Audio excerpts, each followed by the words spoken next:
Hello, welcome to part 5 of this 5-part series on board games. Today we're going to talk about the defining trait of any board game experience. The one that shapes how we evaluate the game and makes us want to either own it or throw it into the bin. For the most part, most reviews and conversations about games focus on the things that are fun. And holding a long, meandering monologue about fun might seem like a good idea at first, but perhaps fun isn't what defines a game. Perhaps we've been going about this all wrong. Maybe in our attempts to talk about just how much fun a game is, we've lost sight of what rules actually do and how they affect the experience.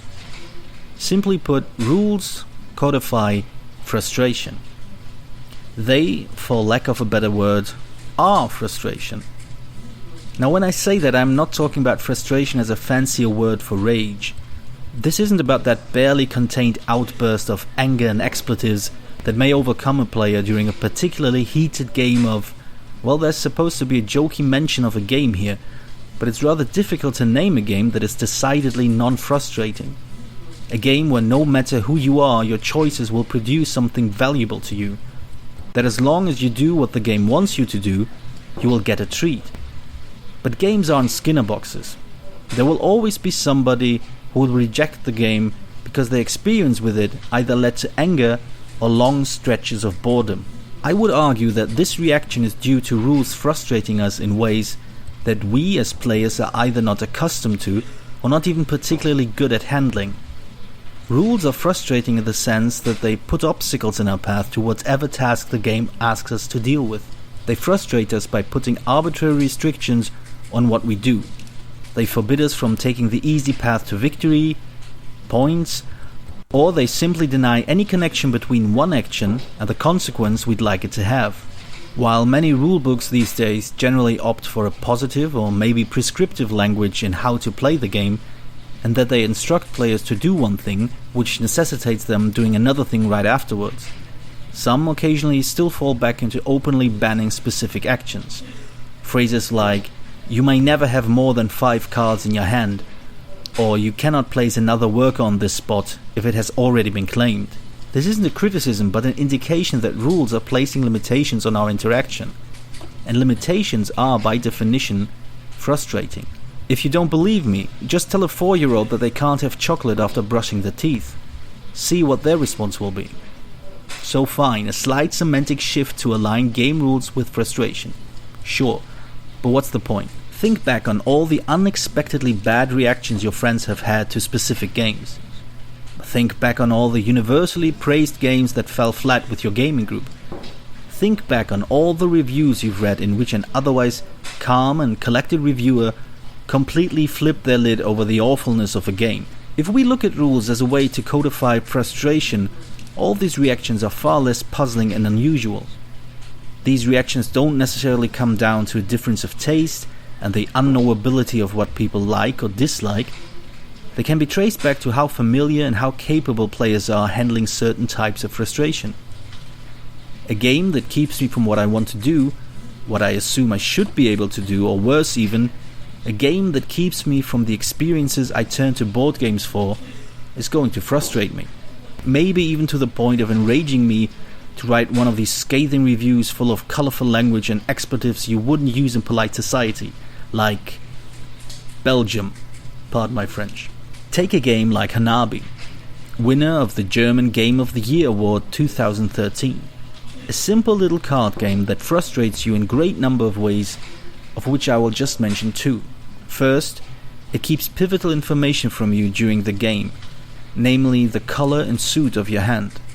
You don't know which cards you have in your hand, only those of the other players. Yet you need to eventually make a decision which unseen card you want to play from your hand.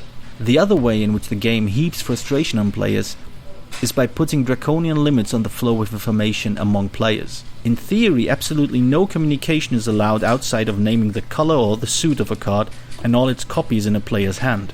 No table talk, no excessive body language, no non-verbal grunts or moans to signal your intention towards a player. The more ambitious the players, the less they will allow themselves to bend the rules, leading to 2 major sources of frustration in play. You are forced to make decisions based on incomplete information, the consequences of which will endanger the group's victory, and not just your own. And in addition to that, the social dimension of gaming is severely hampered by removing the most prominent aspect of it: communicating with each other. Now, a lot of groups and players naturally gravitate towards softening up the latter issue, something that the game manual acknowledges as well. There are numerous ways in which the literal rules of Hanabi can be bent or slightly subverted. The group can drift the actual play of the game into something closer to what they're comfortable or familiar with by taking advantage of the many layers of communication that we naturally engage in during play. There might even be incidental enjoyment when you find new and clever ways to circumvent the rules to quickly coordinate your move with your fellow players.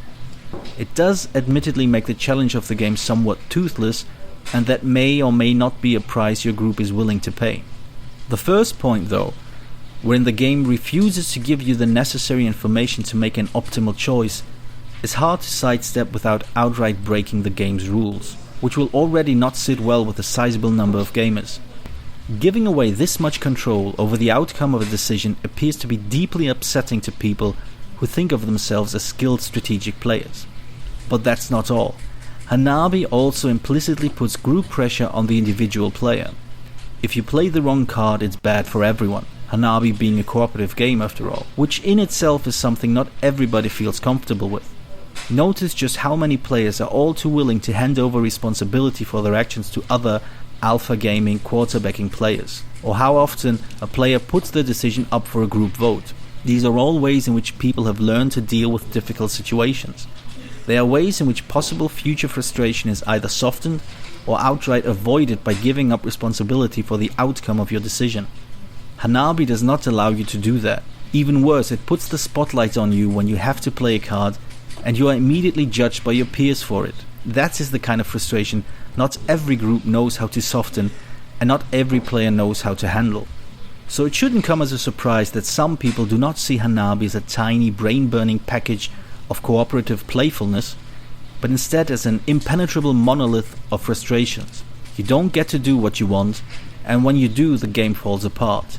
But by considering the ways in which a game frustrates you as a player, it gives you a clearer picture as to who would enjoy playing the game with you and who would not.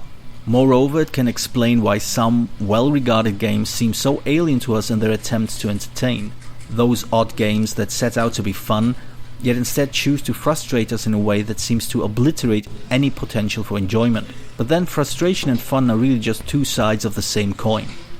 Or if you prefer something more esoteric and pretentious, they are the yin and yang that make up the whole of the game. It's the presence of one that allows the other to shine.